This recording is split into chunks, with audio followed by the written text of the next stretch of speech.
So welcome everyone here to this session in a quite innovative format. So I hope no one minds it if I'm having him in my back, but I will nevertheless listen to everyone. And I'm very pleased to introduce an outstanding panel here to discuss the question about solving the new energy equation. So I would perhaps like just to start to welcome the panelists here. First of all, I would like to welcome Minister Amina Benkhadra, Minister of Energy, Mines, Water and Environment of Morocco. Welcome. I would like to welcome Lady Barbara Judge, Chairman, United Kingdom Atomic Energy Authority from the United Kingdom. I would like to welcome Ahmed Rashed Arbeed, Chief Executive Officer from Danagas from the United Arab Emirates. Steve Howard, Chief Executive Officer from Climate Group, United Kingdom. And finally, Ian Hudson, President, Europe, Middle East and Africa from DuPont, the Nemours International from Switzerland. I would allow myself to quickly raise some frame ideas, which you then can all destroy, to just start this discussion off a little bit. Because, as you might all know, we have announced at the same time also our risk report, which actually has put forward 3 important risks for this region, which are energy, water, and lack of infrastructure building. And I think those things are very closely related to what we will be discussing. Hence, if we look at the region, we can only see that energy consumption will continue to rise. First, to continue to support the economic growth we've seen here, and just to look at Morocco, we had around 5% economic growth over the last years. And secondly, to address, as we said, one other very important challenge and risk of this region, which is water scarcity. Because one of the most attractive solutions, or at least one of the solutions quite often used, is desalination. And we all know that this is a very energy-intensive approach. So we see also more and more of the Middle East countries and North African countries become, or on a path to become, net energy importers due to the rising internal demand and falling stocks on fossil fuels like gas. On the other hand, we are seeing a clear wish of the world to strive to develop green economies and start to rely more and more on renewable energy sources. But seeing the cost and the speed of development of renewable energy sources, there is a need for a more holistic look at the energy mix necessary to go ahead and to provide to the countries and their economies a support for sustained future growth of their economies. Perhaps just give you one statistic which struck me very much when we were this summer in China discussing about also green growth. In the current estimates, we still need to build 75% of energy infrastructures necessary to meet the demands in 2030. That is just incredibly a lot, and even more so, we will need to build them in developing countries mostly. So that comes to bring me back to the third risk which we have looked at, which is really the infrastructure race. And so that will raise, and I hope we will get a little bit to those questions throughout the discussion, some fundamental questions. What should be the right energy mix, and is the inclusion of nuclear into this energy mix a necessity, or perhaps not? And how much will fossil energy stay important in this energy mix? And I'm looking forward to hear from you, Mr. Arbeed. And finally, we all know that for importing countries, whatever energy you choose, it will come with an economic and political dependencies. And how are we going to deal, especially in this region, where some of those questions are very much loaded with political questions. But I think we should not forget, if we want to go very much into renewable and other new energy sources, that all the countries here have to build the human capacity to develop, operate and maintain all these new projects to address these new energy sources, given their scale and complexity. Or totally outsource them and become again dependent to the outside world. I think we should not forget the big challenge will be how to finance such projects. And finally, I think an important question also is, if we have a view where we want to go, and we heard just at the opening plenary that the plan of Morocco is to be 42% relying uniquely on renewable energies by 2020, which I must say is a outstanding target and really impressive. is really what would we need as policies to support also business to actively pursue that and be supporting, hence also addressing the question of financing. And finally, I think I would like, if you get to that one, also discuss a little bit questions like what will happen with Iraq will fully enter the market and become the second largest oil producer of the region? What will happen with these new consumption patterns for other regions relying on this region's capacity to export energy? We all know China is on a worldwide effort to buy in future energy sources.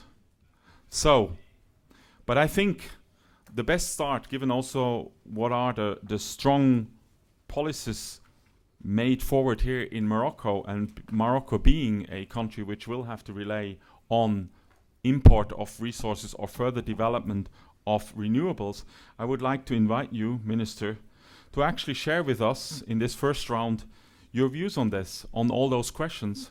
What are your plans and how you want to deal here in Morocco with some of those challenges, especially as you have a quite large portfolio of charges, which probably allows you to answer to many of them. So, Minister, please, all yours. Je vous remercie et je voudrais, avant de répondre à votre question, d'abord vous exprimer tout mon plaisir d'être parmi vous cet après-midi à une table ronde aussi importante et dans le cadre d'une conférence de très haut niveau qui rassemble des personnalités extrêmement importantes pour discuter de problèmes globaux de développement et notamment pour la région MENA, qui est une des régions qui présente le plus de potentiel de développement pour l'avenir, qui présente également un certain nombre de caractéristiques en termes de richesse. Madame la ministre, on peut donner 2 secondes à les personnes ici de chercher des écouteurs, dans le cas où ils ne parlent pas le français. Comme ils devraient d'ailleurs. Surtout en sortant de le sommet de la francophonie la semaine passée. Je pense, c'est bon. Je m'excuse, mais je pense ça... Je disais qu'au préalable, je voulais exprimer tout le plaisir que j'avais d'être parmi vous cet après-midi et de contribuer à un échange et à un débat avec des personnalités de haut rang sur une question extrêmement importante et qui nous interpelle tous, celle de la transition énergétique qui nous interpelle et qui interpelle le monde de manière globale et qui interpelle un certain nombre de régions plus particulièrement. Et la région MENA, qui est aujourd'hui au cœur de ce forum, a un certain nombre de caractéristiques qui font que la problématique énergétique est extrêmement importante. D'abord parce qu'elle dispose de ressources importantes. La région MENA dispose de près de 60% des réserves pétrolières, 45% des réserves de gaz, mais elle n'en consomme que 30% et 13%. Donc il y a beaucoup de richesses. Il y a des énergies renouvelables. Il y a une population en croissance continue. Il y a donc une dynamique de développement qu'il faut accompagner, avec des besoins de doublement de la capacité électrique prévue à l'horizon 2050 pour cette région, ce qui signifie que la croissance et le dynamisme de cette région vont nécessiter des besoins en énergie extrêmement importants. Et ça se place dans une dynamique planétaire et dans une problématique au niveau planétaire qui est celle de la transition de notre monde vers un nouveau monde où nous serons plus sobres en consommation énergétique, où nous changerons progressivement nos modes de production et de consommation si nous voulons préserver les besoins des générations actuelles et des générations futures. D'un côté, parce que les ressources sont limitées, les ressources fossiles, mais ces ressources vont continuer de constituer à l'avenir plus de 75% de la demande énergétique à l'horizon 2030 dans le meilleur des scénarios de l'Agence internationale de l'énergie. Mais d'un autre côté, les préoccupations que nous avons d'une planète plus vivable, d'un environnement plus sain pour nous-mêmes et pour les générations futures exigent que nous vivions cette transition économique dans un cadre de collaboration, de coopération, de développement technologique et de transfert. Alors, le Maroc, puisque vous m'avez interpellé sur le Maroc, je voudrais très brièvement rappeler que le Maroc, depuis une dizaine d'années, connaît une dynamique de développement extraordinaire. D'abord sur un plan politique, avec toutes les initiatives prises par Sa Majesté le Roi, plus le développement humain, avec une grande initiative, l'initiative nationale de développement humain. Ensuite, des grandes réformes économiques dans tous les secteurs et aujourd'hui des visions stratégiques déclinées dans les principaux secteurs que sont l'industrie, l'agriculture, l'habitat, le tourisme, la logistique et bien sûr dans l'énergie et dans l'eau. Un pays donc qui connaît une dynamique de développement importante, un pays également avec une population très jeune, un programme d'électrification généralisée qui a fait augmenter les besoins de cette population et donc nous constatons aujourd'hui un besoin de croissance de l'énergie primaire de 5% par an, de 7,5 pour l'électricité. Nous devons doubler en 2020 nos capacités électriques et les tripler en 2030. Alors, très forte dépendance de l'extérieur, 97%. Et donc, le problème de la sécurité d'approvisionnement est pour nous très fort. Et cette sécurité, de toutes les façons, est une question essentielle pour tous les pays. Et donc, pour l'accompagner, nous avons tablé sur la diversification de nos ressources, le développement volontariste des énergies renouvelables, notamment le solaire et l'éolien, dont nous avons un grand potentiel, et en bâtissant également sur nos capacités à accompagner des grands projets et dans une volonté délibérée au plus haut niveau de l'État de s'inscrire dans une politique de développement durable. Et donc, nous avons 2 grands projets pour accompagner nos besoins de croissance de la demande d'énergie et d'électricité particulièrement. Nous avons sur le court terme des capacités à construire en énergie à partir de charbon, mais du charbon des technologies plutôt propres. Et à 2020, nous avons un programme solaire de 2000 MW, un autre programme de 2000 MW d'éolien. Et d'ailleurs, ce matin, j'étais à Ouarzazate où Sa Majesté a présidé la signature des conventions qui accompagnent ce grand projet solaire marocain, de manière à ce que les pouvoirs publics au plus haut niveau puissent accompagner les défis d'un projet aussi ambitieux en termes d'accès au terrain, en termes de financement et de couverture du gap. Et donc le Maroc a choisi volontairement cette évolution vers le développement durable, cette évolution vers le développement de ses ressources propres. Et pour cela, il doit aussi compter sur son positionnement géostratégique au cœur d'un carrefour énergétique entre l'Europe et l'Afrique et le Moyen-Orient. Un pays qui est également au cœur des interconnexions électriques, puisque nous sommes reliés à l'Espagne par une double ligne sur le détroit de Gibraltar, à l'Algérie également à l'est, mais que nous devons absolument renforcer dans un souci de coopération plus forte entre les 2 rives de la Méditerranée. Et nous sommes donc, pour accompagner ces grands projets, pour relever ces défis importants, inscrits également dans une dynamique de renforcement des interconnexions du Maroc avec les pays européens. Et cela pose bien sûr dans la région MENA les interconnexions, on le verra peut-être au cours de nos discussions, sur les autres blocs de la région MENA. C'est quelque chose d'essentiel si nous voulons que toute la région s'oriente de plus en plus vers une énergie sobre et un développement des énergies renouvelables. Donc ces interconnexions sont extrêmement importantes. La coopération entre les différentes régions ou blocs est également essentielle, puisque avec le développement de nos énergies renouvelables, nous souhaitons pouvoir en exporter une partie à l'Europe et bénéficier donc des conditions de tarifs qui existent en Europe. Et pour cela, nous avons engagé des discussions avec nos voisins européens, plusieurs pays, la France, l'Espagne, l'Allemagne, l'Italie et le Portugal. Et donc cela exige aussi un renforcement de la coopération bilatérale et multilatérale. Autre défi de ce grand projet, et qui est aussi un défi pour la région, c'est celui des financements. Notre projet solaire à lui seul coûte 9 milliards de dollars, l'éolien 3 milliards et demi, et donc toute la question de mobilisation des fonds est essentielle, et elle se posera aussi pour toute la région MENA, qui, si on en croit les sources de l'AIE, aurait besoin de 30 milliards de dollars par an d'investissement d'ici 2020 pour accompagner tous les investissements d'infrastructures énergétiques et de nouvelles capacités et de renforcement des réseaux. Donc, et pour conclure, le Maroc s'inscrit également dans son contexte environnemental en appuyant toutes les initiatives de la région, comme le plan solaire méditerranéen, l'initiative des ERTEC. Et bien sûr, le Maroc a également accédé à Transgreen en tant que pays partenaire dans ce souci de renforcement des interconnexions électriques. Donc voilà très brièvement le cas du Maroc, une politique volontariste, ambitieuse, portée au plus haut niveau de l'État pour limiter un peu notre dépendance énergétique, pour nous inscrire volontairement dans une politique de développement durable, mais également avec le souci d'intégration régionale et de coopération. Et je pense que beaucoup des défis que nous sommes là en train de travailler pour les relever se retrouvent de manière similaire pour toute la région MENA, et compte tenu de l'importance des programmes qui pourraient être ceux de cette région pour accompagner également cette transition énergétique nécessaire pour notre monde. Merci beaucoup, Madame la Ministre.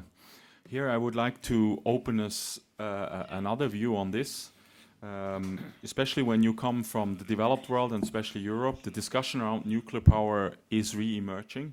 People think that that might be an important piece also of future energy mix, also especially as it does not, at least on the CO2 side, it is neutral.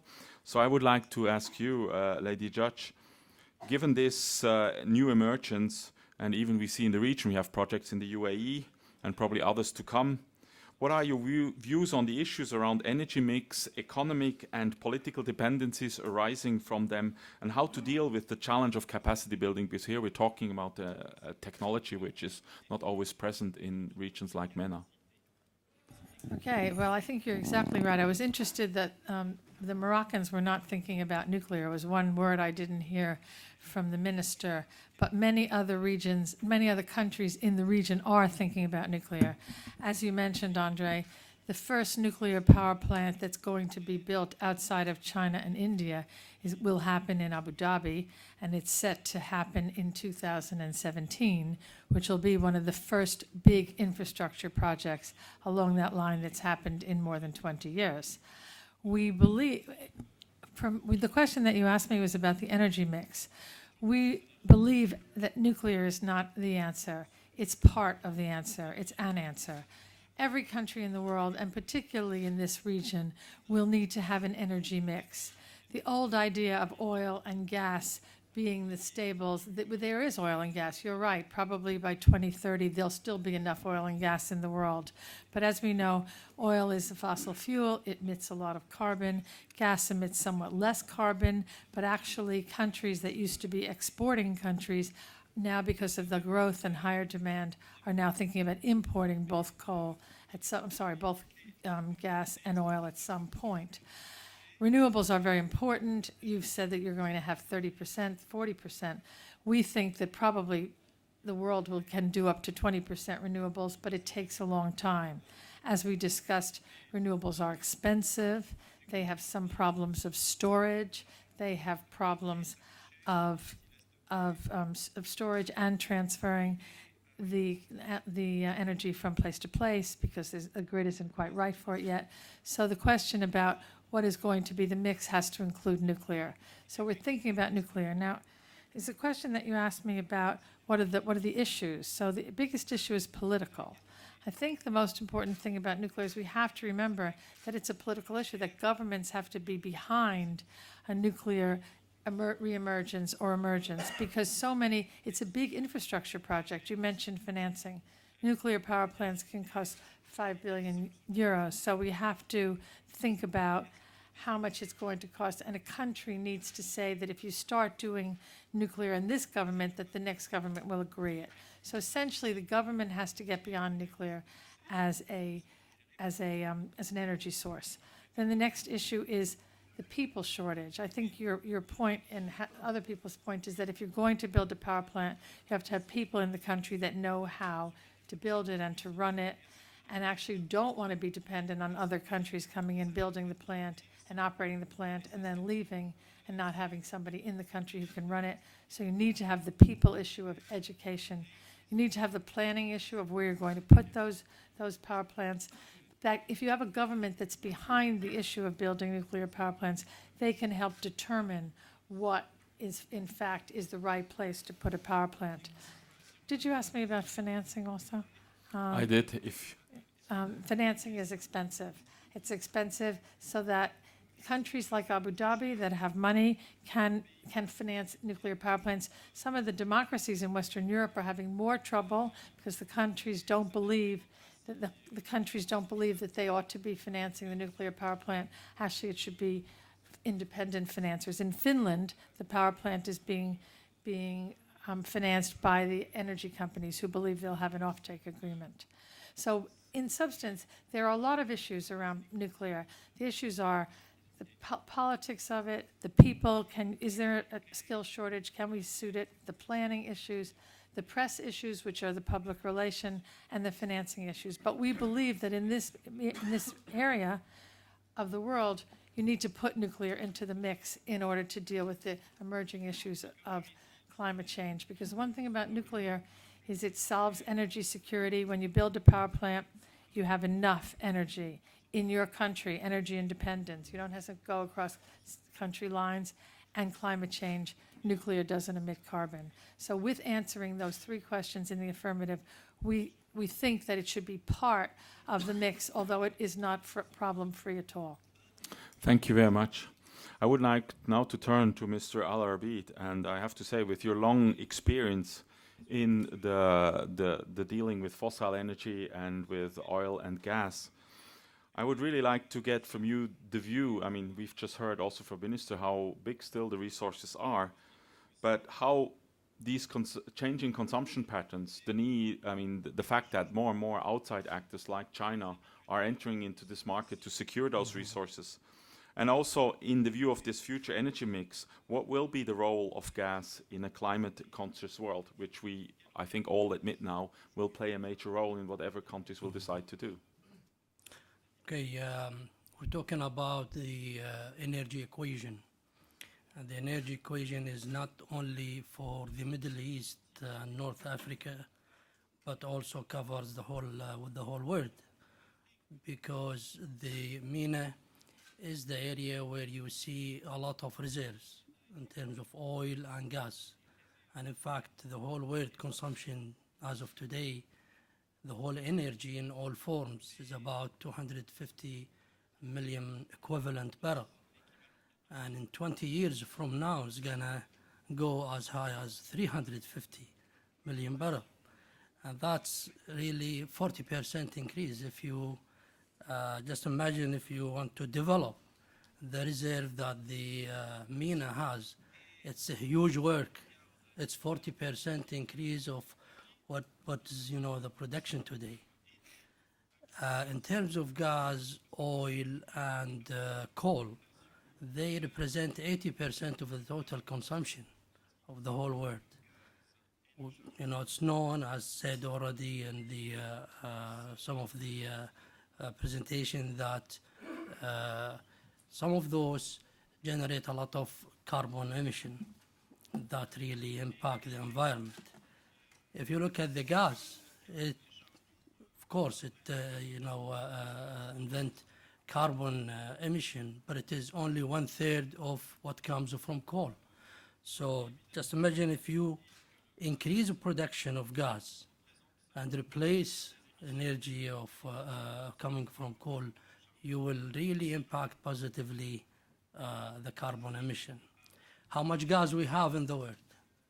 How much gas we have in the world? In fact, the expectation is the gas that we there is in the world can be sustained for 250 years on today's production. How to develop that gas and make it, you know, an energy for the whole world. I think it comes here of how you will develop it, what kind of legal formats that the countries will put to deal with the investors. There are a lot of issues relates to this gas equation. It is not purely energy equation. It goes much beyond that. For example, the MENA area really has or needs a lot of, you know, improvements in all these issues, starting from issuing the right regulations. We see today in the MENA area that most of the countries are operating their own production. Very few private companies. We don't see in the MENA area that there is a good formula that encourage the private sector to inject more money, to inject more technology, more investment to generate that gas from the reserve. Two of the major gas reserve countries, they fall in the MENA area. Iran and Qatar is the second and third largest countries that have reserve.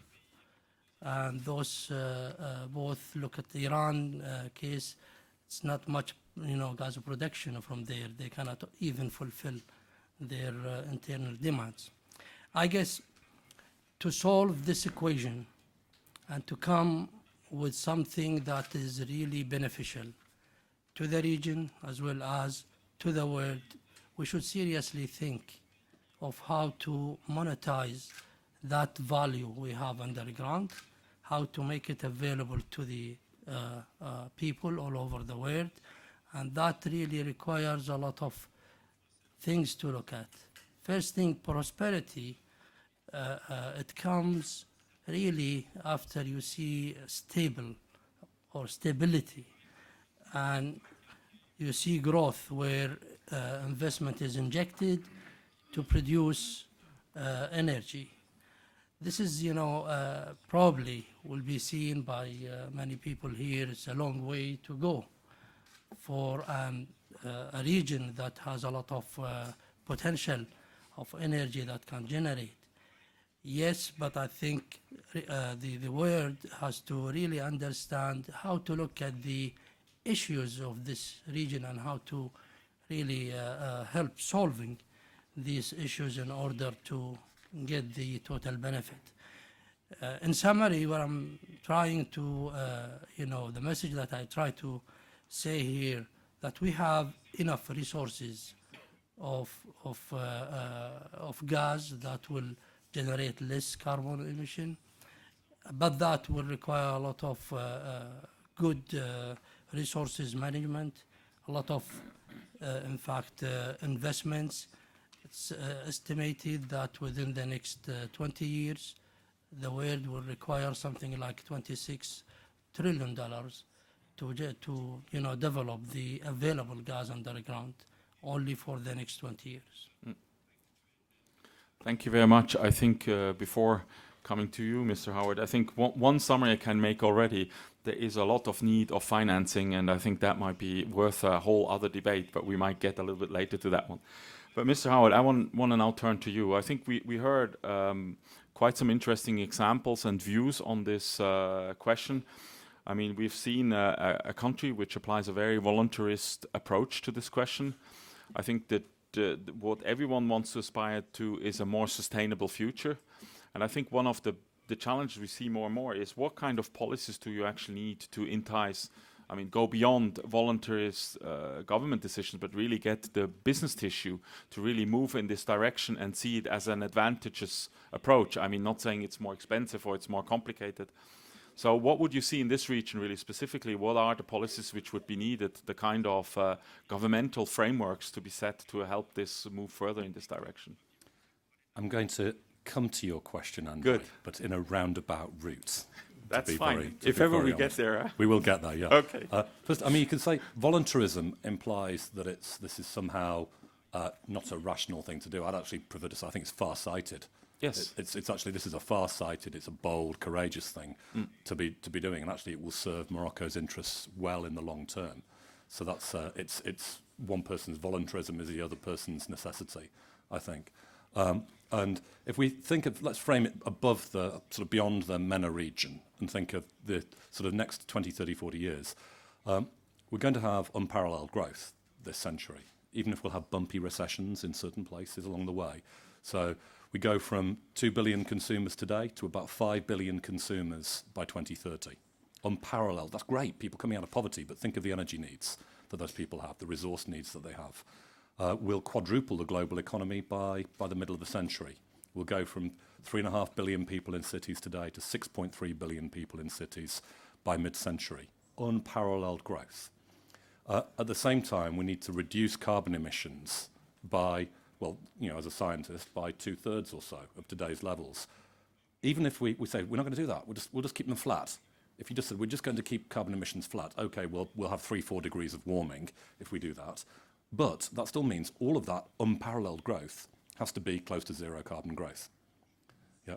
So that takes you to the point where actually a 42% renewables target for Morocco is actually just plain common sense.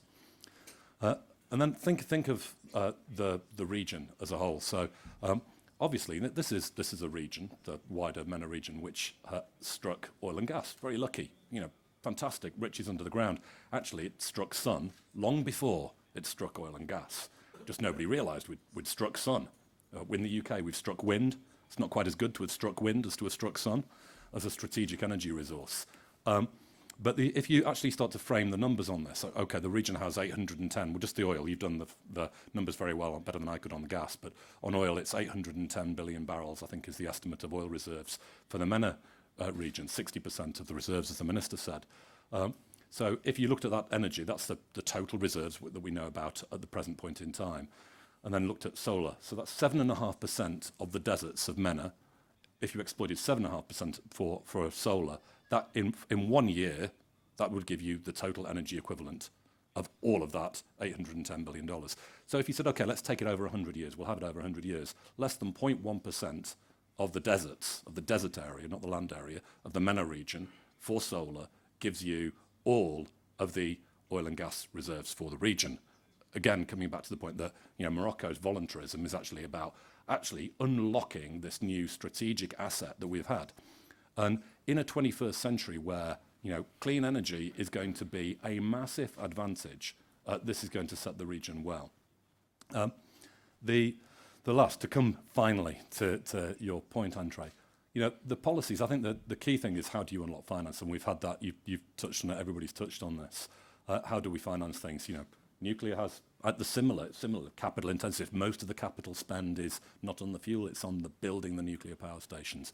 The same thing with CSP, with solar PV, it's upfront costs. It's in a world where liquidity is a bit challenging, especially at the moment. How do you actually approach these very capital intensive projects, and how do you give policy certainty to those things? And I think we're going to need to learn by doing, get large CSP projects financed and have the sovereign wealth funds, the pension funds, and other ways of looking at this. But the fact is you've got long-term predictable returns that start to look very attractive after we've had a bumpy ride of the last few years. So as I think let's see these things start to scale, people will be much more comfortable with financing these things. People go back to it's interesting, we have a sensible figure for investment of $26 trillion in gas. And so 26, oh yeah, well, we know gas works. We see it in our cookers, we know it comes in our boilers, it powers our industries, we're comfortable with that. Yes, let's find the $26 trillion. We talk about similar numbers for unlocking solar or wind resources, and actually we become shy of that. And really, if you look at what we need to unlock oil and gas, actually, we need about the same to power the world renewably. I'm not suggesting these are either the rules. We're not going to turn off the oil pumps or the gas pumps in the next few decades. So if we can find the capital to build oil wells, we can find the capital to build large-scale solar power plants. We can do that. And the policies are just large, small. It's feed-in tariffs.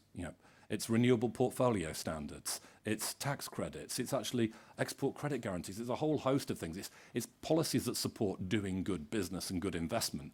There's a whole set which are just generic, I think, for doing good business in countries that support good, stable, long-term investment. And then there's a few specialist policies. And then what we saw one of the few positives that came out of Copenhagen was the provision of additional finance, this sort of $100 billion that was talked about. And if that fully materialises, which I hope, and I'm sure we all do hope it does, that's got to be used to help emerging economies and developing countries with some very focused financial support to help say, actually in the short term, while these are more expensive options, this money will go some way towards that.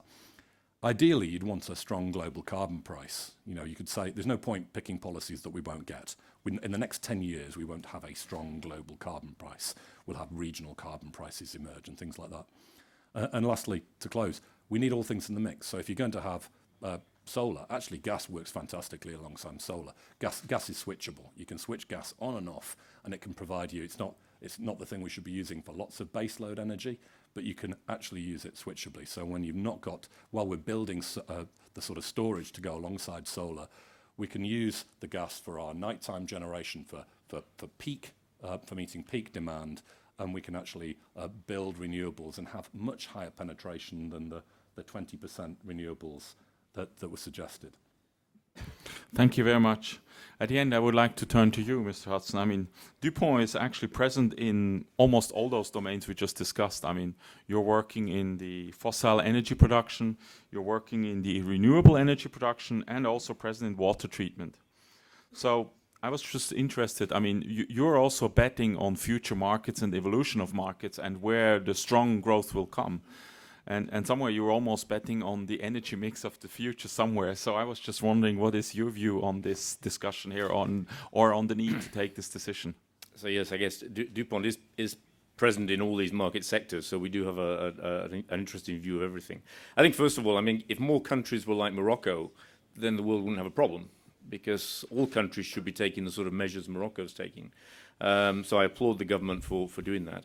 For me, it's a question of supply and demand. I mean, I think, as has been said, there is no magic bullet to this problem.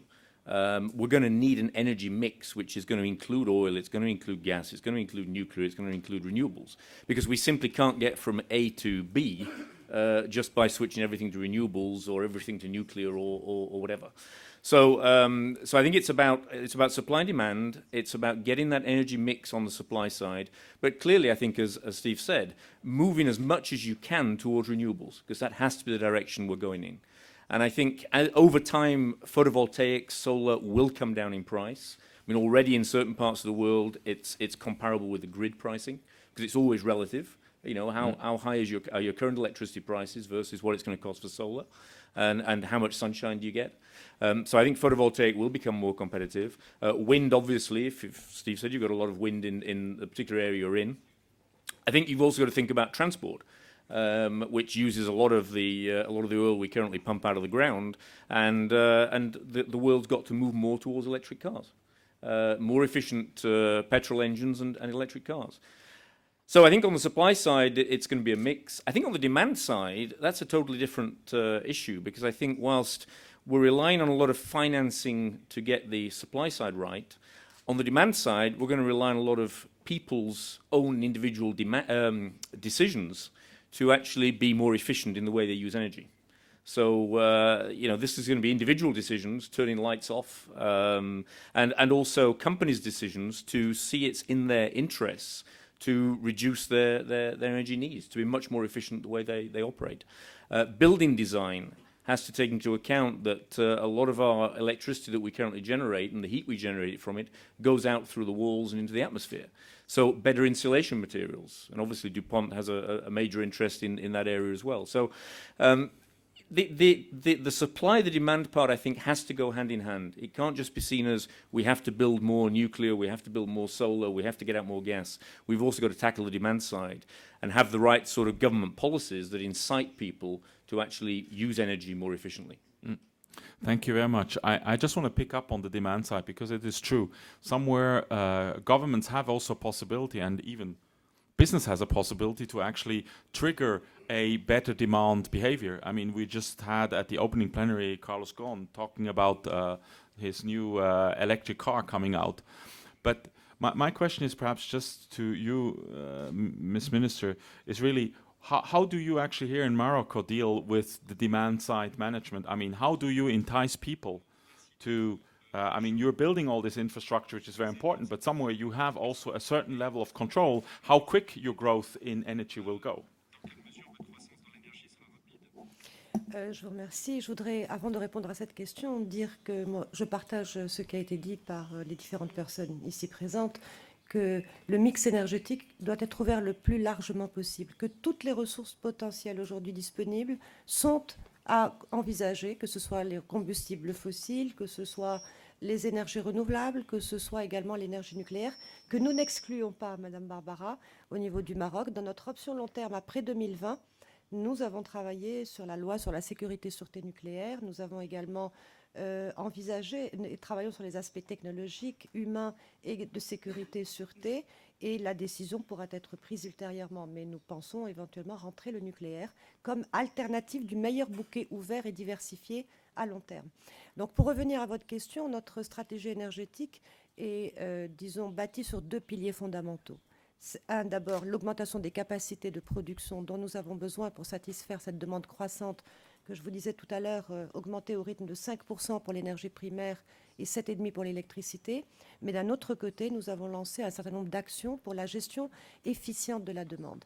Alors cette gestion efficiente de la demande, nous l'accompagnons par un certain nombre de programmes. Je cite quelques exemples très clairs. Nous avons mis en place un plan national d'action prioritaire dans lequel tout le gouvernement s'est engagé avec des signatures de conventions entre départements ministériels pour mobiliser essentiellement d'abord le secteur de l'industrie, du transport, de l'habitat. Nous avons mis en place un plan national de généralisation des lampes basse consommation qui suit son cours en partenariat avec l'Office national de l'électricité, les régies et les distributeurs.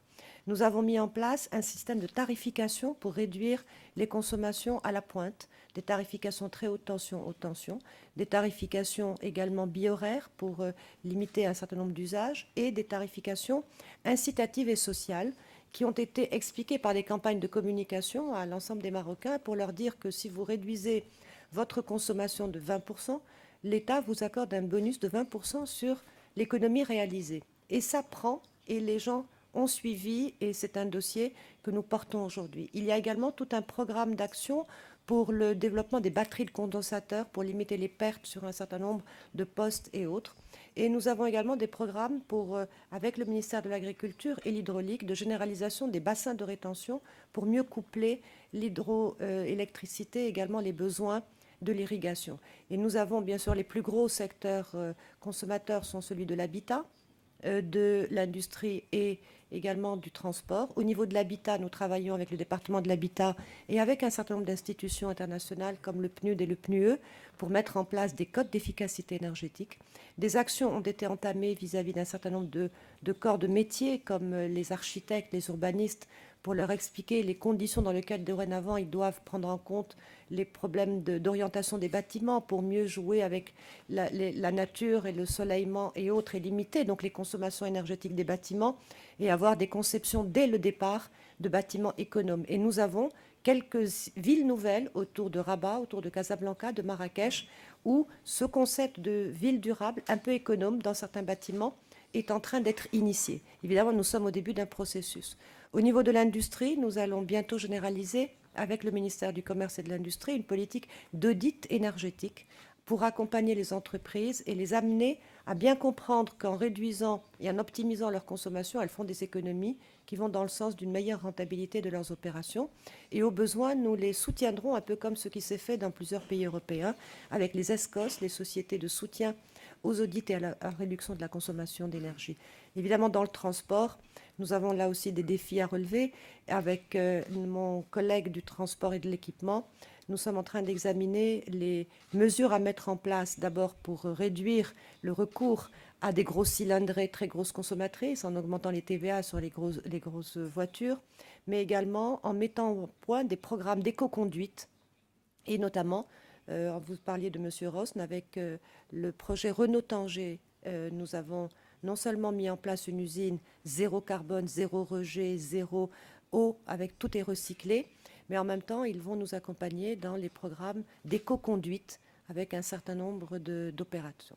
Donc, ce sont disons que c'est une stratégie avec les deux aspects, mobilisation de toutes les sources pour l'offre et également gestion efficiente de la ressource à travers les politiques d'efficacité énergétique. Et la même démarche se retrouve dans notre politique de l'eau, parce que je considère que nous avons les mêmes défis et les mêmes challenges dans la politique de l'eau et qu'il y a un parallèle entre ces deux sources vitales. Merci beaucoup.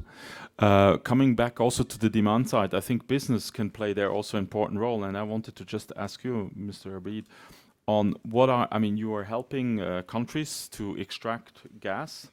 And what are your efforts to actually help also the consumers of gas to make a much more efficient use of this gas? Yeah, let me come back again to the equation of supply, demand. I think as long as the population number growing, you will see always a demand growing. And the presence of all kind of energies, being gas, being oil, or even coal or alternatives will continue to be there. Today, in order to buy one equivalent barrel of gas, you pay something like $40. For oil, you pay $80. For alternatives, you will pay higher than $100. And that's all a matter of economics. I think the issue of future is doability and affordability. People will, the number will grow and people will consume more energy, and we need, as a generation here, to really put the right plan to make that available to the future. In terms of our role as a company within the areas where we operate, we adopt probably a different business model. We, tell the countries and the governments that we're there to provide services for them to discover gas, produce gas, transport gas within the country, and not only that, go even further step forward by producing products out of the gas through petrochemical industries and so on. And that will make them monetize the full value of the gas cycle. That really probably something unique, because most of the operators in the world, they explore gas, produce it, and transport it to other areas where they need the gas. We talked about the energy equation without talking about Iraq. Iraq is going to be a newcomer with a lot of reserve in both gas and oil. And Iraq is very close to Europe. It's very easy for Iraq to produce gas and transport to Europe, fulfill the needs of the European consumption. I think that will only tell us there is a huge potential in this area, in the MENA area. All what we need is really to make that available to the whole world. Thank you very much. Yes, can I quickly and then come back to you? I just want to come back. I mean, we heard about feasibility and capability. I mean, I want to quickly come back still to the nuclear. I mean, this is a big debate even in Europe, where you have countries who have said we're sunsetting all our nuclear plants, now saying we might not sunset them that quickly, and even there are some debates now coming up to build new ones. I'm still wondering, in this region where financing might be a bigger challenge, and where, as we heard from you, you could actually make the calculation that you probably would spend not that much more to generate equivalent kind of energy through renewables. What would be here the argument to actually go for that? For nuclear or Yes. for renewables? Yeah, nuclear. Well, I think nuclear is a complicated issue. You alluded to it in your question. I mean, nuclear is an issue that people aren't always in love with building a nuclear power plant, but on the other hand, it's something that we need to do at this moment. People at the moment feel, and I think that's right, renewables are here in some countries, but in other countries they're a little ways off, and we're going to need time to make them economic and to solve their problems. Nuclear technology is here, and we know, or at least we believe, that if we set our mind to it, we can build a nuclear power plant which will get up and running by 2017. So that, to some degree, nuclear is a technology for the stopgap.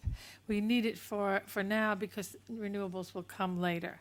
In any case, the question is about financing, I think. But I just wanted to say that countries have to think about nuclear in terms of we need to have an energy mix. In Europe, they're thinking about, we're not going to build new nuclear, but at least we're going to extend our old ones, which it solves the financing problem a bit more. So financing. Nuclear is expensive. Upfront costs are about 3, 4, 5 billion euros, depending on who you talk to. Interesting enough, the Abu Dhabi plant is significantly less expensive under the Koreans than it might have been under the French or the Japanese/Americans. Because if you build an older style nuclear power plant, you can do it for less. Financing. In countries where the government is behind building nuclear power, where it's a governmental project, like Abu Dhabi, like Jordan, if they could sell their uranium in order to finance the price of their nuclear, like China, like India, they can afford to put the money into building this big infrastructure project. It will bring a lot of jobs, and once it's built, it will be baseload generation with, as you said, the project is an upfront cost, so that the price of nuclear is economic. Once the thing is built, when oil is about $50 a barrel, and it's baseload and it's for a long period of time. The problem comes in countries which do not have a strong central government or do not have governments behind building. In Abu Dhabi, the sheikh can say, we'll have the power plant and we can finance it. In England, is a good example, in America, as opposed to France, that's where the financing problem is particularly difficult, because the population is saying, okay, well, we'll have nuclear, we think we need it for the mix, but we don't want to pay for it. And so we have to have the political stability and the political buy-in to say, we will not change the policy in the next government. If you put your money in now, we believe there's a payback, but we cannot change the policy, so you're halfway there, and we say no more nuclear. That's why I think the Finns are a very important example, because private industry is financing building the Finnish power plants, and notwithstanding that it's taking a long time and it's over budget, ultimately they'll have a good source of energy at a price they want to. So it's a challenge. And it's a harder challenge in a country that doesn't want the citizens to finance it. Okay, I had Mr. Howard and then Mr. Hudson. On the nuclear issue, I think it's interesting that renewables are economic in many places now, and it's about choices. It's a simple thing. It's about the choices we want to make. So nuclear, in some places, people choose to back nuclear, and then they actually we adjust the policy framework around it to make it economic. Without adjusting that policy framework, nobody's ever going to build a nuclear power plant ever again.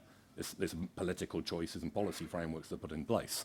I'm not saying anything for or against nuclear in that regard, but just saying, actually, if you're onshore wind in a windy part of the world with decent grid connectivity, that's an economically rational thing to do.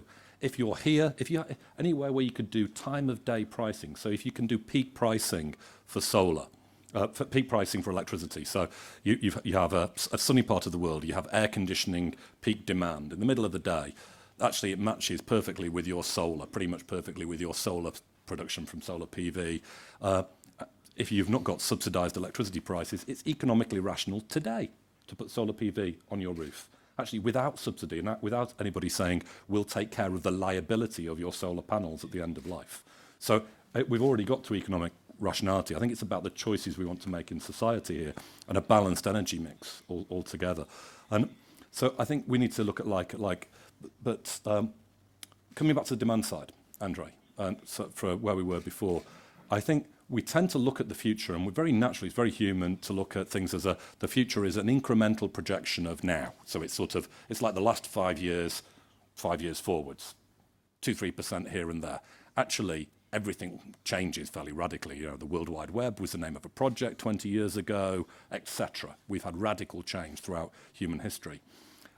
If you play it forwards, I've test-driven the electric vehicles, several of them in different places. I was in the region in Tel Aviv, in the Better Place visitor centre. The electric vehicle was quite simply better. It was great. When I was told to put my foot down, it was an expensive prototype. I was driving very carefully. I was told to put my foot down. It was really exciting. I could be an ecologically, environmentally friendly boy racer.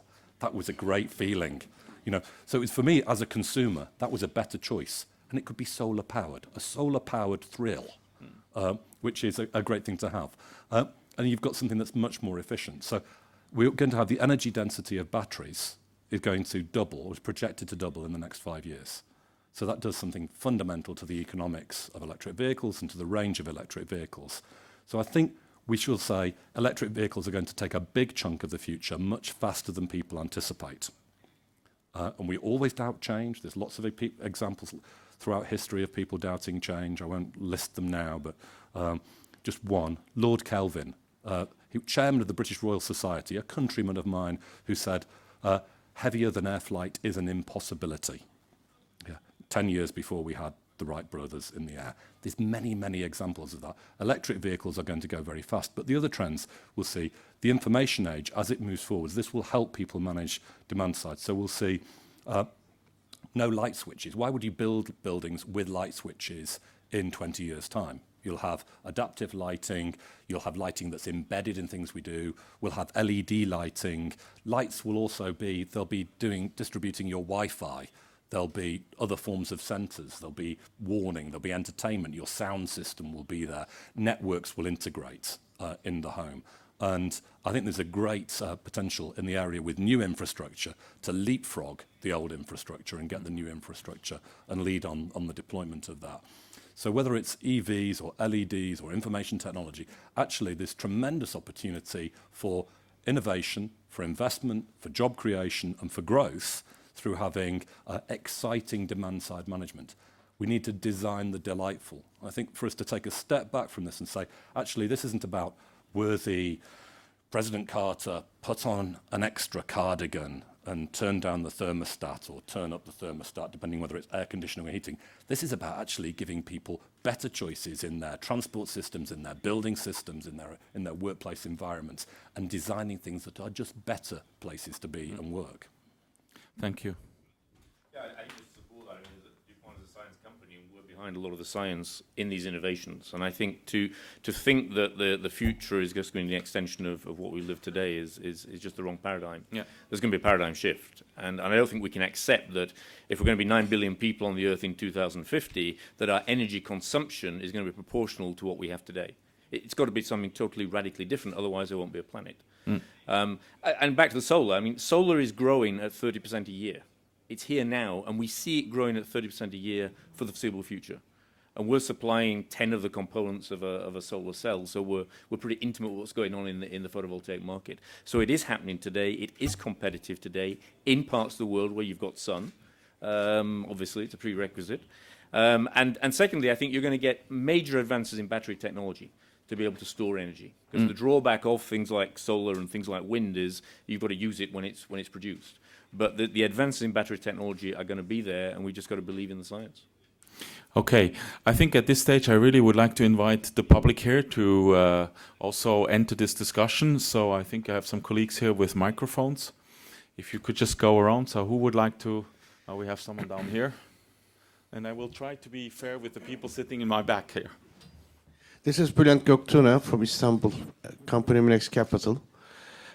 My question to panelists. We talked about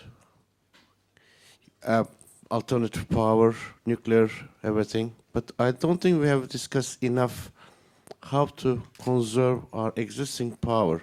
There's a lot of wastage going on around here in the world at the moment. You see air conditions blowing in hot climates. People are turning the hot water unnecessarily, and a lot of traffic jams in the major metropolitans. And then, the cars are burning and, increasing the carbon dioxide and wasting the energy resources that we have. And should we not increase awareness of the public and awareness of the governments and do something about it and to reduce some of this wastage? Thank you very much. Who would like to here and then here? I just wanted to say we're trying to do that. In England, we have just set up an energy institute at UCL in order to look at the demand side and just to look at the low-hanging fruit.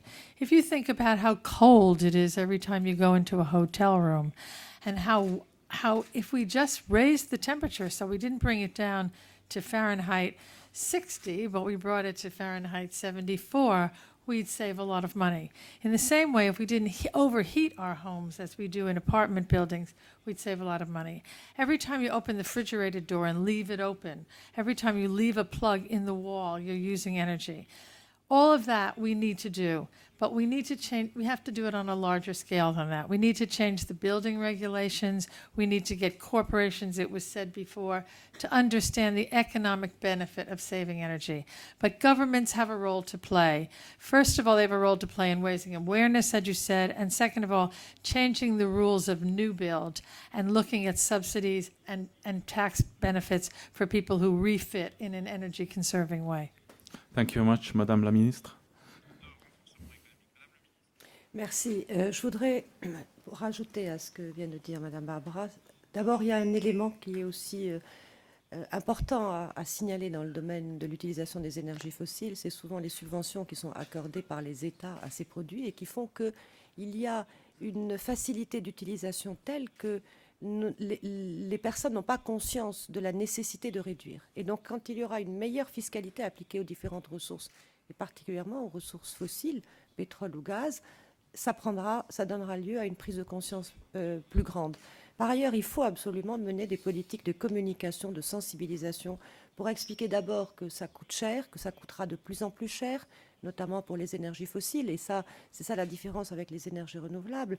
Même si leur coût d'acquisition aujourd'hui en CAPEX est élevé, toutes les prévisions tablent que sur les 10-15 prochaines années, nous aurons une meilleure compétitivité du solaire, l'éolien l'étant déjà presque, avec un coût de combustible qui est zéro. Donc la réalité des prix, la diminution des subventions aux produits fossiles, des politiques de communication, de sensibilisation et d'orientation vers des modes de consommation plus sobres en énergie. Merci beaucoup. To respond to your question is that this is going to drive a lot of innovation. And one of the big problems with buildings is not building new buildings. We know how to build new energy efficient buildings. It's all the old buildings that we currently have. What do we do with them? And my company has developed products where you can put a panel in the wall of an existing building which during the day absorbs heat from the outside and at night time releases it. So that allows you then to change your thermostat settings so it doesn't need to be as cold during the day if you have air conditioning. So I think this will be a major motor for innovation, but it's back to people's behaviour. And I think changing people's behaviour is going to be the biggest problem governments are going to have, not financing renewable plants. Arbeed. Working.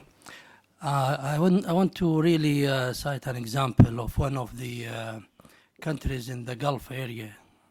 Gulf is known that consumes a lot of energy for cooling and air conditioning and things like that. One of those countries, one minister came one time and decided to make savings by only keeping people raising the awareness of the importance of using less cooling and things like that. And he succeeded by saving something like 500 megawatts. The summer before, because that practice and that education was not done, the country had to go through an electricity cut all over the place. But with only some kind of awareness and keeping attention of the people, that was really achieved. And that goes to leadership, in fact. You need somebody at the top of government, a leader that can make the savings and put it in really rules, regulations, and enforce it to the people. And I believe, secondly, with a partnership with the private sector and converting all these services into competition, that will really impose a lot of good habits to be created by the people, because they will start feel the need to save energy and save electricity. Both solutions, and wherever you go, in places like Europe, you see the awareness by the people themselves, where they save energy and they only consume what is really necessary to be consumed. Thank you. I think we think that this is something new, but actually energy efficiency has always made sense. We've just not been great at doing it. It's been described as, it's if the floor were covered in $50 bills, that's the energy efficiency. Actually, in this room, maybe some people are actually sufficiently well off they wouldn't bend over for the $50, but most people probably bend over, pick the $50 bills up. I would be bending down quickly. Energy efficiency is like that. And I think what we need to do is to think of, we walk around an industrial plant, and if you see steam coming out, currently we think that's what industrial plants should look like. Steam coming out. Actually, no, that's waste heat. It's waste water as well, actually. So that's an investment opportunity.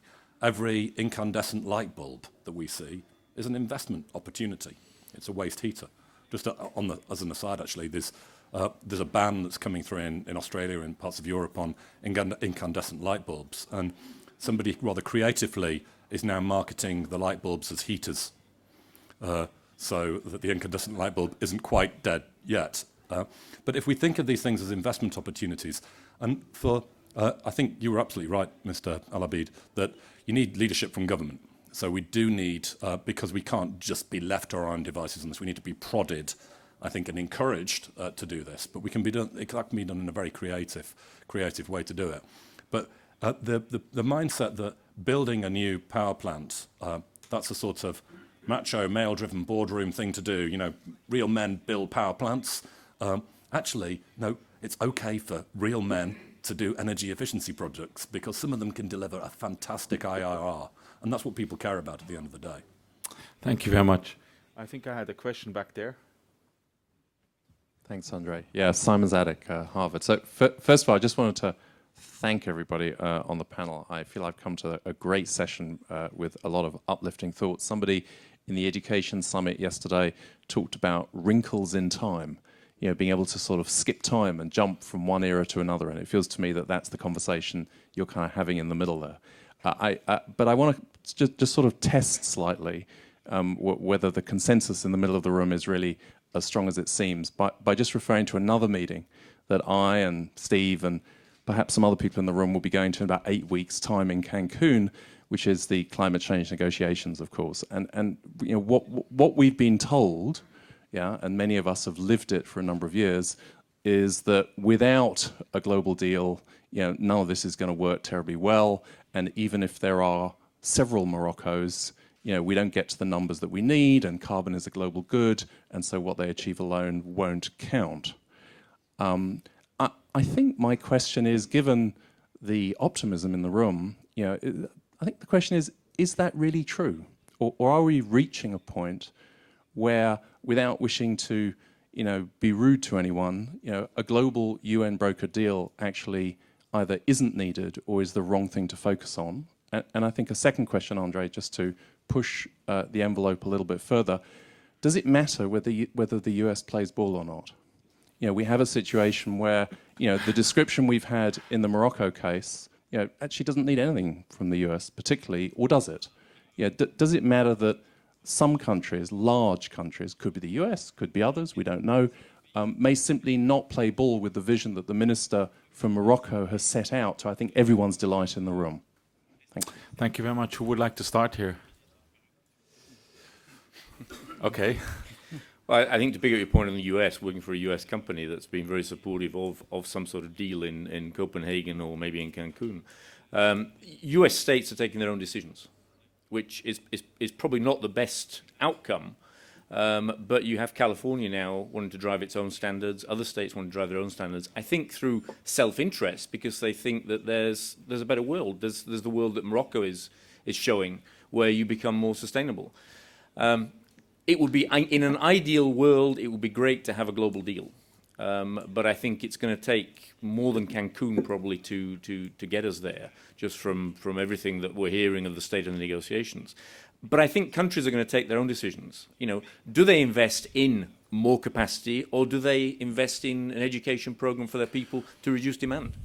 And I think there's a lot more consciousness now of the problem. And maybe the world won't wait for a UN deal, and countries will just get on with it. I think it's going to be messy. I don't think it's going to be, you know, we've got the deal left, we can all move on. I think it's going to be very disorganized. But to quote you, the wrinkles on the world or whatever, then I think you're at a major inflection point at the moment with the world, and I think inflection points are never tidy. Thank you. Okay, perhaps Madame la Ministre, and then I will come to you. Oui, très brièvement, je voudrais dire que effectivement, le monde n'est pas un. Le monde est multipolaire. Il y a différentes situations qui n'ont rien à voir les unes avec les autres. Il y a des pays qui sont en plein développement, notamment les pays asiatiques, qui ont besoin donc de cette croissance quand on pense qu'ils représentent encore des milliards d'habitants qui doivent accéder à un minimum d'économie, donc ils ont droit à cette croissance. Il y a les pays développés qui ont cette prise de conscience du développement durable, mais je ne crois pas que ce soit, comme l'a dit M. Hudson, l'accès à un accord global mondial qui va résoudre les problèmes. Je crois plus dans la réflexion et les solutions par blocs régionaux. Et donc que les pays d'une certaine région, compte tenu de leur proximité géographique, compte tenu des enjeux auxquels ils sont confrontés, peuvent ensemble trouver des solutions, des choix orientés vers des rapprochements pour accompagner ce qui doit être l'évolution de la région et également une contribution à un meilleur environnement mondial. Mais je crois que tout le monde prend conscience, même si le débat scientifique remet en question la véracité des changements climatiques, qu'il y a nécessité de faire évoluer notre monde vers un monde plus durable, parce que la croissance de la population est telle que les besoins que nous devrons accompagner sont importants et qu'il y a la place pour tout et surtout pour être plus sobre dans nos comportements, d'avoir des comportements en termes de production et de consommation appropriés. Et je pense que même si l'accord n'est pas universel, il peut aboutir à des évolutions favorables.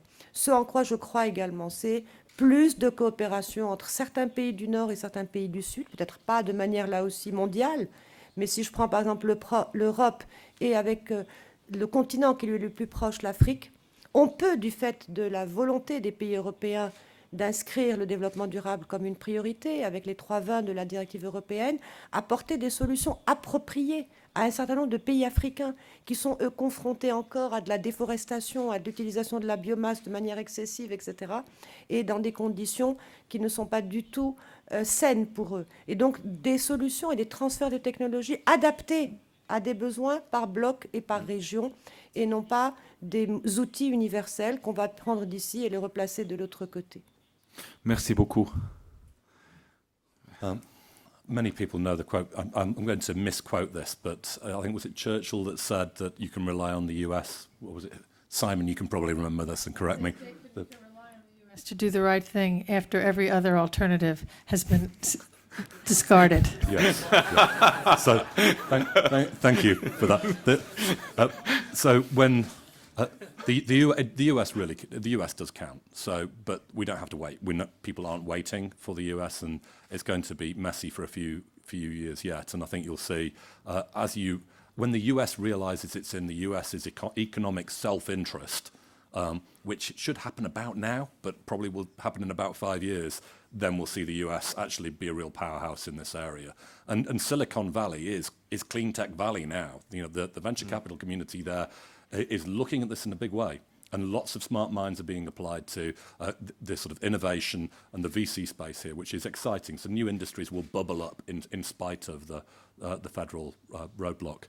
On the global deal, I think we had a sort of window of opportunity where we might have had a collaboration in Copenhagen, and it was always going to be a big stretch.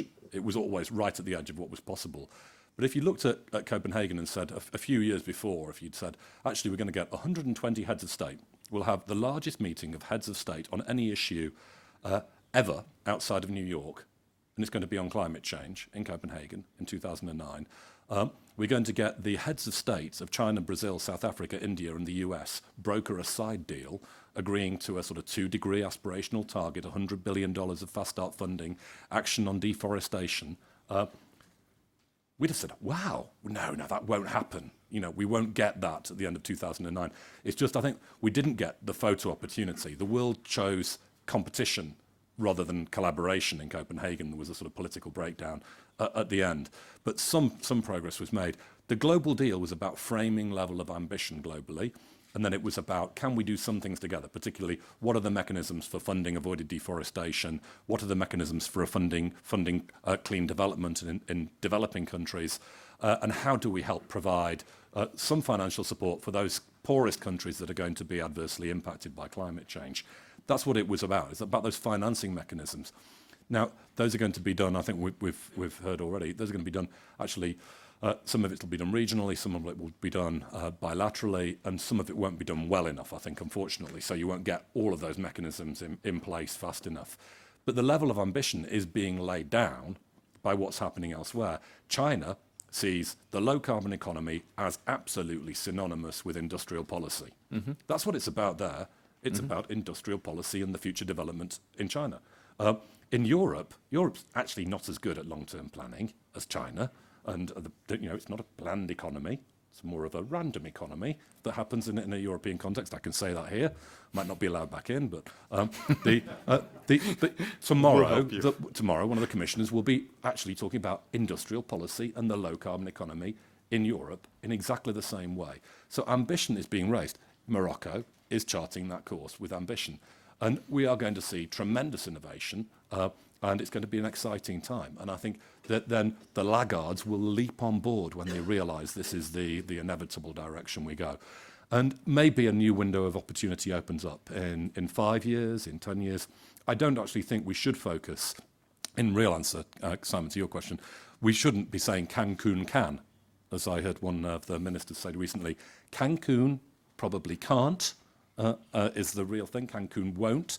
Cancun will do some small building blocks that'll be okay. But actually, the rest of us can. and let's focus on actually moving forward at state level, at regional government level, and at business level. One thing to add, because everybody has described everything else. I think the EU has done a lot towards helping renewables by setting these very high targets for countries to have to reach with renewable into 50% by 2050, various other targets which are going to be difficult, but because we have the targets, we'll try very hard. I also think just one more point, it's not just about renewables. A strong central government can put in place policies. China can say we want to have, with respect nuclear, we want to have renewables, we want to try to have clean coal.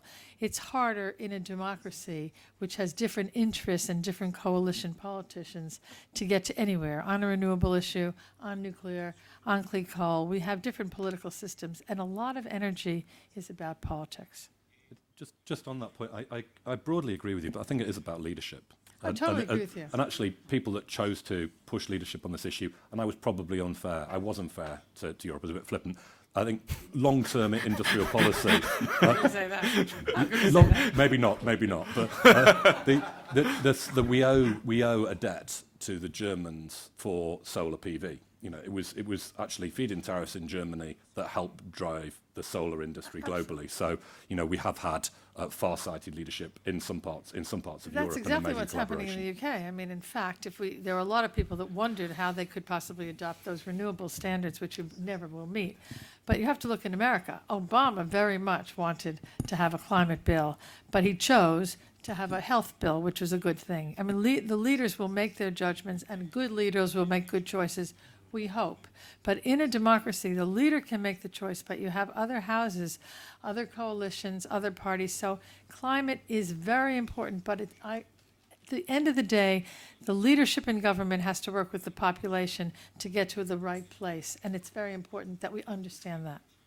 Perhaps just a quick addition to that one. I think we should generate from here kind of a positive competition on doing the right things like renewables, and actually start to build it like that, where that we actually going to reward even more countries who do more, or policies which go further.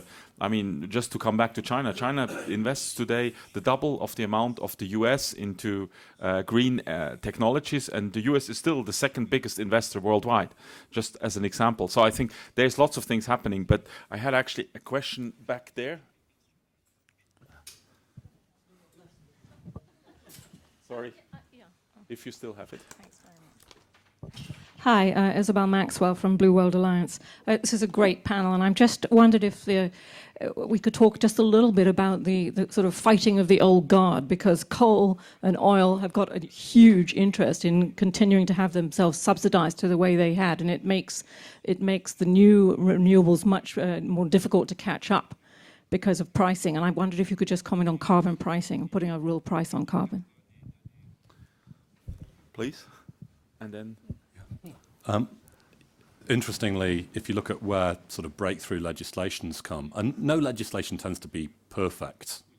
Actually, this was at a panel that Chad Holliday from DuPont came to, the climate group we hosted together with Tony Blair and Governor Schwarzenegger a few years back, actually, that led to AB 32, helped support AB 32, California's benchmark legislation. And there's now Proposition 23 in California being voted on next week. And Proposition 23 might pass, and it might actually stop this legislation. It's actually being funded by some fossil fuel interests, and all fossil fuel interests are not equal. Some companies choose to actively lobby against legislation, others don't. And of course, you know, all industries will all incumbents defend themselves. It's natural. If any of us were in those situations, we would do it. I think it's down to look to the new industries, and you've now got, when I started the climate group 7 years ago, we looked at the renewables sector and things like this and thought, we're not going to focus on these guys because they're all tiny, really. These are all tiny startup companies. You've now got more jobs in renewables in the US by about twice than you have in the US coal industry. And it's the growth sector.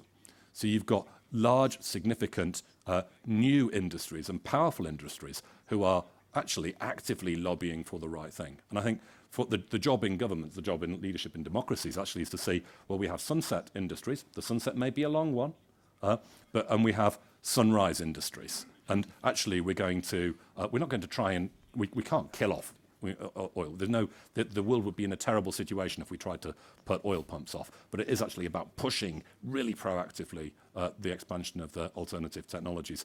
And I use the word alternative. I'm going to use it for the last time now.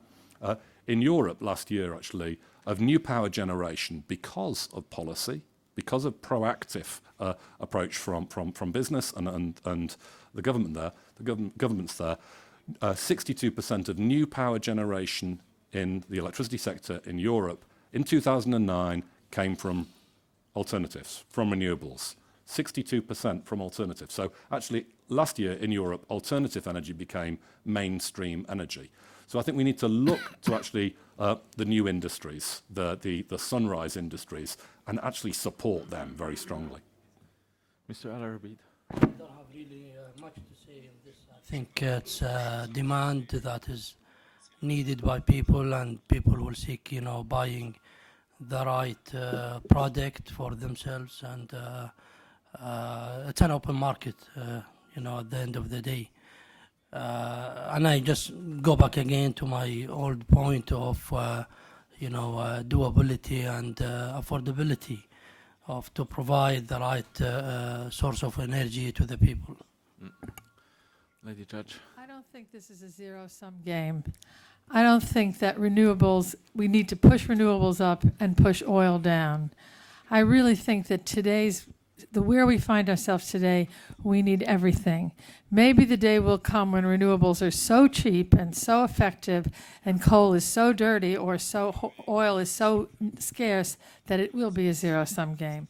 But at the moment, I think we need oil, we need gas, which is quite less expensive and a lot less polluting. We need coal. We need to deal with trying to get clean coal. I mean, there are a lot of monies going into carbon capture and storage, which is not tomorrow, but neither was renewables 20 years ago. We need renewables and we need nuclear. I think if we go away from this panel thinking it's a competition as opposed to a cooperation, we're making a mistake, because the world is growing at leaps and bounds, and we need a bouquet of energy sources in order to deal with this young population and exploding economy. Thank you. We had one last question here. Please, a microphone. Thank you. Thank you, Siamak Namazi from ACG in Dubai. As an Iranian, I have to say I was quite surprised to be in the Middle East discussion on nuclear energy and not hear about Iran. And so I'll let that one go. But it made the discussion a little more comfortable to listen to.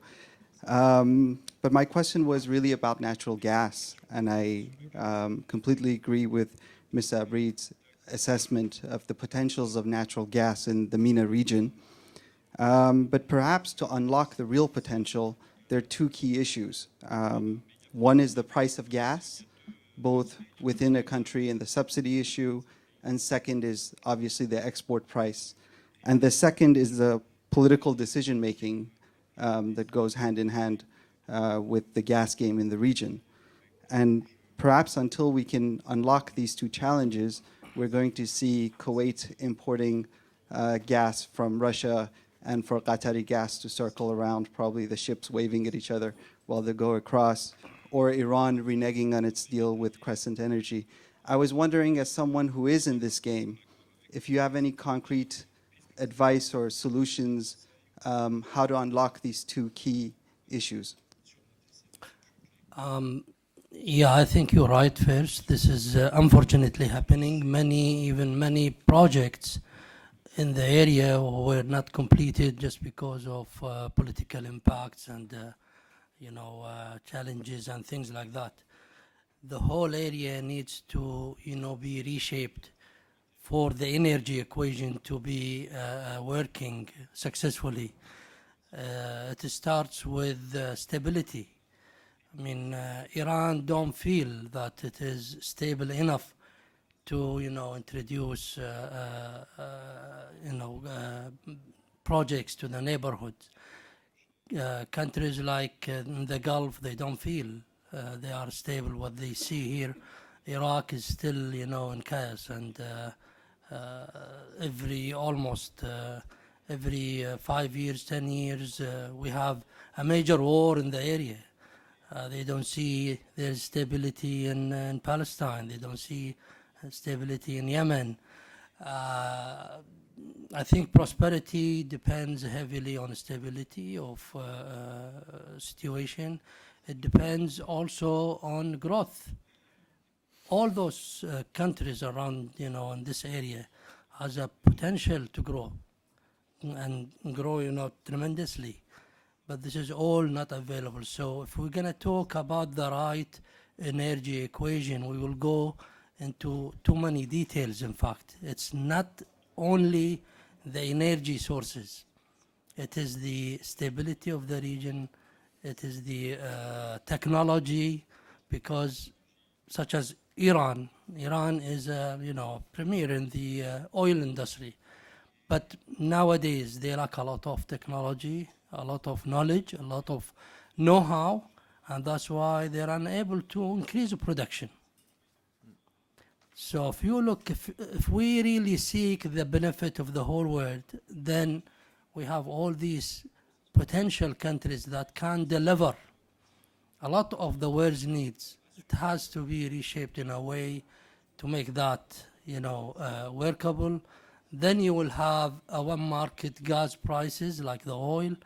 Then you will have successful projects whereby you can make a lot of piping networking, not only within the, MENA area, but also with Europe, with other than Europe's, and then you will see all this potential will be reached, far away from the original country.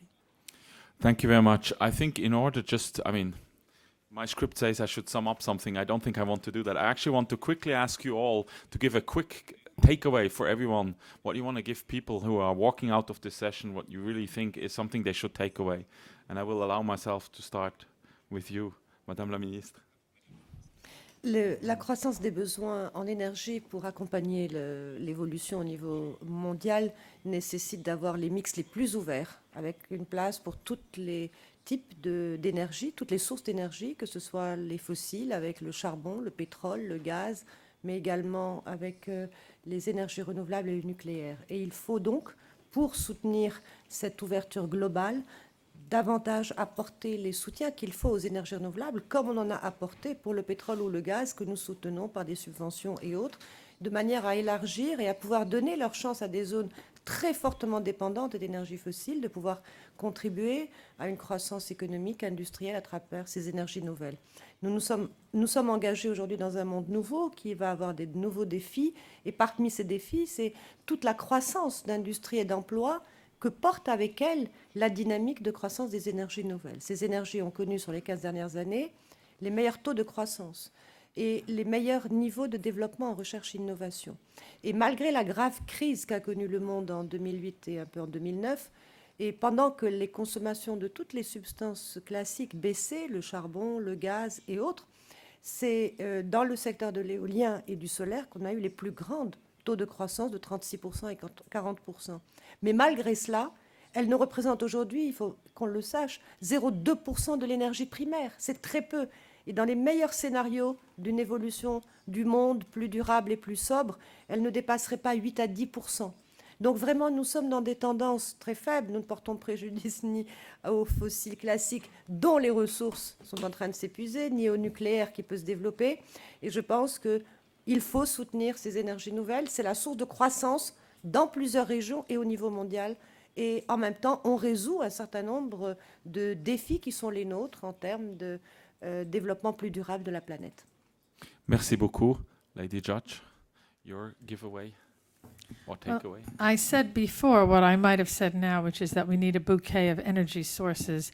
And the minister has just said the same thing: oil, gas, renewables, and nuclear. So I want to try to say something else, which is, I think basically what we've said here, we're all in violent agreement about how renewables are the future. It's really about energy in general. The three most important questions of the world today is energy security, do we have enough? Energy independence, where is it? And how can we control climate change for the future generations? But energy is the root of a lot of other solutions. Water. Water is the next big thing. And we need energy to help with water for desalination. Food. We have a food shortage in the world. We need to worry about biofuels and are they taking away our energy. Energy is the root of food. It's the root of water. And we need education in order to keep growing the different sorts of energy sources. And we need to educate, one more thing, engineers. I make a plea at this moment to bring in scientists and engineers. Most countries, France and Germany, have done it better, but a lot of countries have not understood that all of these problems need solutions by engineers, not financial engineers, engineers who will build things and innovate. And so in order to say something different, I'd like to say it's about education as well. Thank you very much. Mr. Arbeed? Say that this particular issue need to be looked at holistically, as you said in the beginning, and look at it as a benefit for the whole world, not for MENA area only. Thank you very much. I'd go with a bouquet, but some are withering in the bouquet and some are blooming in the bouquet. Okay. I come back to the sort of strategic choices we start to make. And if you came down on an alien craft and looked at the world and said, okay, we accept that we're going to do tar sands or we're going to do deep sea drilling, yet we think it's difficult to take solar power from the desert. That's not necessarily completely rational. And if you look at this region, this is an EU study, looked at MENA and said the technical ability to produce solar-powered electricity from this region is, I need to get my facts right on this, 1.8 million terawatt hours per year. I hope I've got that right. And that's 100 times global electricity production today, which is 18,000 terawatt hours per year. So that's the technical capability there. You don't need to do all of that, actually, but it's fantastic. That's fantastic. We've got a nuclear power station. It's actually safely, there's no NIMBY issues. It's not in my backyard. It's not in your backyard. It's the sun. It's a long way away. That's a big nuclear generator. And the long term, through this century, we will see that start to dominate. That's fusion. That would be a good thing. Yeah, but and lastly, I think as we're looking at, let's not treat all fossil fuels equally. We may have breakthroughs, and let's hope we do, in terms of carbon capture and storage. And I think that would be for a 30, 40 year period. If we can do that economically, hoorah! Let's do that. But actually, you've got gases, half the carbon emissions of coal, and actually has much more flexibility around it. So we will see, I think, a growth of gas. But gas fits very well alongside renewables because, as I said earlier, you can dial up the gas, you can dial down the gas, and that complements the renewables. Thank you. So you're all now wondering what I'm going to say. I think it's about sustainable development. And I think that the takeaway for me is just reflect and think about what Morocco is doing to set an example. And that's what more countries should be doing. Thank you very much. I think that's a great note to end this discussion. I would like to thank all the panelists and the public. It was, at least for me, a very enlightening discussion. So thank you very much. Thank you.